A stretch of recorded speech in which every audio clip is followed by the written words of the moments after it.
Hello students, कैसे हैं आप सब। आज हम करेंगे deputy speaker of the Lok Sabha. इससे पहले मैं आपको लोकसभा के स्पीकर के बारे में सारी इन्फॉर्मेशन दे चुकी हूँ। लक्ष्मीकांत पॉलिटी की सीरीज़ में आपका स्वागत है। तो चलिए स्टार्ट करते हैं।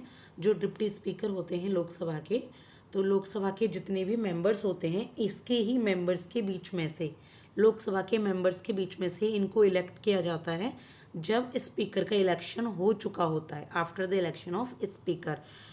और जो डेट होती है ये स्पीकर के द्वारा ही फिक्स की जाती है। और अगर लोकसभा में इस डिप्टी स्पीकर की सीट किसी वजह से खाली हो जाती है बीच में, तो दूसरा डिप्टी स्पीकर चुना जा सकता है लोकसभा के द्वारा इसी के ही मेंबर्स के बीचों में। इसके बाद जो डिप्टी स्पीकर का जो ऑफिस टर्म है, अगर हम टर्म की बात करें तो जैसे स्पीकर की टर्म होती है कि जब तक लोकसभा डिसॉल्व नहीं होती तब तक वो स्पीकर रहते हैं, वैसे ही यहाँ पर डिप्टी स्पीकर रहते हैं। ठीक है, तो इसके बाद ये अपनी जो सीट है या इनकी जो सीट खाली हो सकती है, वैकेट हो सकती है, वैकेट ऑफ द सीट की हम यहाँ पर बात कर रहे हैं, वो 3 तरीके से होती है। 3 कारण है इसके। एक तो अगर डिप्टी स्पीकर को सीज ही कर दिया जाए कि ये लोकसभा के मेंबर नहीं हो सकते, लोकसभा के डिप्टी स्पीकर नहीं हो सकते। कारण हो सकते हैं इम्पीचमेंट, कारण हो सकता है कॉन्स्टिट्यूशन वायलेशन, कारण हो सकता है का बिहेवियर हो सकता है। बाकी स्पीकर को अगर इनको रिज़ाइन देना है तो स्पीकर को अपना रिज़ाइन दे सकते हैं। तीसरी बात कि ये एक रिजोल्यूशन के द्वारा रिमूव किए जाते हैं।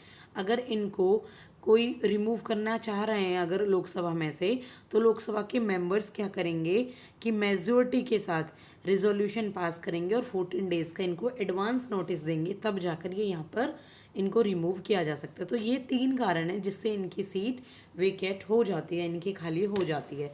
इसके बाद ये जो अपनी ड्यूटीज़ हैं ये तब तक परफॉर्म करते हैं जब तक कि यहाँ पर स्पीकर करते हैं, ये मैंने आपको पहले बता दिया था। और दूसरा, जब स्पीकर एब्सेंट होते हैं तब भी ये अपनी ड्यूटी को परफॉर्म करते हैं। इसके बाद नोटिस सबॉर्डिनेट टू स्पीकर, ये देखिए ये स्पीकर के सबॉर्डिनेट नहीं है, ऐसा नहीं है स्पीकर से नीचे काम कर रहे हैं, स्पीकर को रिस्पॉन्सिबल हैं, स्पीकर को जवाबदेही है इनकी, ऐसा नहीं है। ये रिस्पॉन्सिबल हैं लोकसभा को, ये स्पीकर को रिस्पॉन्सिबल नहीं हैं। और ये एज अ पार्लियामेंट कमेटी के मेंबर भी अपॉइंट किए जाते हैं। और जैसे ये पार्लियामेंट कमेटी के मेंबर अपॉइंट होते हैं तो साथ के साथ ये पार्लियामेंट कमेटी के चेयरमैन भी बन जाते हैं। ठीक है, अगर पार्लियामेंट कमेटी का जो चेयर बनेगा, मान लीजिए कोई एक पार्लियामेंट कमेटी बनाई, किसी भी कारण से कहीं पे कुछ दिक्कत आई, कोई पार्लियामेंट्री कमेटी बैठी है, तो उसके जब ये अगर मेंबर चुने जाएंगे ना तो साथ के साथ चेयरमैन भी यही रहेंगे, कौन, डिप्टी स्पीकर। इसके बाद ये क्या करते हैं, ये वोट नहीं दे सकते लोकसभा में, लेकिन सिर्फ और सिर्फ कास्टिंग वोट दे सकते हैं, जैसे स्पीकर देते हैं। ठीक है, जिस भी हाउस को ये प्रिसाइड कर रहे हैं उसमें अगर ये हाउस को प्रिसाइड करते हैं तो अगर ये हाउस को प्रिसाइड करते हैं, यानी कि ये हाउस को प्रिसाइड कर रहे हैं, जब स्पीकर ने ना किया हो तो ये भी बिल्कुल स्पीकर की तरह वोट नहीं दे सकते, लेकिन कास्टिंग वोट दे सकते हैं। लेकिन अगर स्पीकर हाउस को प्रिसाइड करते हैं, यानी कि स्पीकर हाउस को यहाँ पर सिटिंग बिठाते हैं और प्रिसाइड करते हैं, तो ये एक ऑर्डिनरी मेंबर ही वहाँ होते हैं। क्या होते हैं वहाँ पर, सिर्फ ऑर्डिनरी मेंबर होते हैं, ये वोट भी कर सकते हैं और पार्टिसिपेट भी कर सकते हैं। जब डिप्टी स्पीकर हाउस को प्रिसाइड नहीं करते, ये तब की बात है। इसके बाद इनकी जो रेगुलर सैलरीज और अलाउंसेज हैं वो पार्लियामेंट के द्वारा ही डिसाइड की जाती है, same as consolidated fund of India से।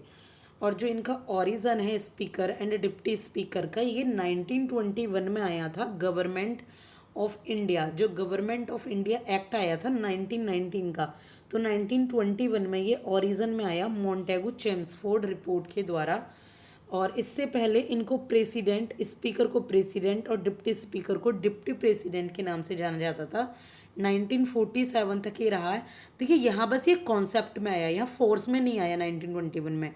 और 1947 तक इनको प्रेसिडेंट और डिप्टी प्रेसिडेंट ही कहा जाता था। 1925 में विट्ठल भाई जे पटेल फर्स्ट इंडियन और इलेक्टेड स्पीकर बने। इंडियन, ठीक है, या इलेक्ट करके जो बिठाए गए हैं, उस तब तक इंडिया क्या नहीं था, इंडिपेंडेंट नहीं था। तो इंडिपेंडेंट इंडिया कब था, कैसे उसके स्पीकर बने, वो भी हम आपको आगे, मैं आपको ये वाली इन्फॉर्मेशन भी दे देती हूँ। तो ये देखिए, जो फर्स्ट स्पीकर हम कहेंगे किसमें, इंडिपेंडेंट इंडिया में। तो ये थे गणेश वासुदेव मावलंकर, जो जीवी मावलंकर के नाम से आपने इनका नाम सुना ही होगा। 1952 से 1956 यानी कि 4 ईयर्स तक ये फर्स्ट स्पीकर रहे थे इंडिपेंडेंट इंडिया के। First female speaker very famous Meera Kumar, जो 2009 से 2014 तक स्पीकर रही हैं। फर्स्ट डिप्टी स्पीकर थे एम अनंथा, अगर मुझे नाम पढ़ने में दिक्कत आ रही है तो मैं माफ़ी चाहूँगी, एम अनंथा सायान नाम अयान नगर। ठीक है, तो ये आपके डिप्टी स्पीकर थे। तो अभी डिप्टी स्पीकर कौन है, प्लीज़ मुझे कमेंट सेक्शन में कमेंट जरूर कीजिएगा अगर आप ये वीडियो देख रहे हैं तो। इसके बाद नेक्स्ट वीडियो में हम पढ़ते हैं चेयरमैन ऑफ द राज्यसभा। तो भी ये नोट्स मेरे कंप्लीट नहीं है, मैं इनको कंप्लीट करके आपको राज्यसभा के चेयरमैन के बारे में सारी इन्फॉर्मेशन देती हूँ। तो थैंक यू सो मच। अगर आपको वीडियो पसंद आई हो तो like and subscribe. Thank you.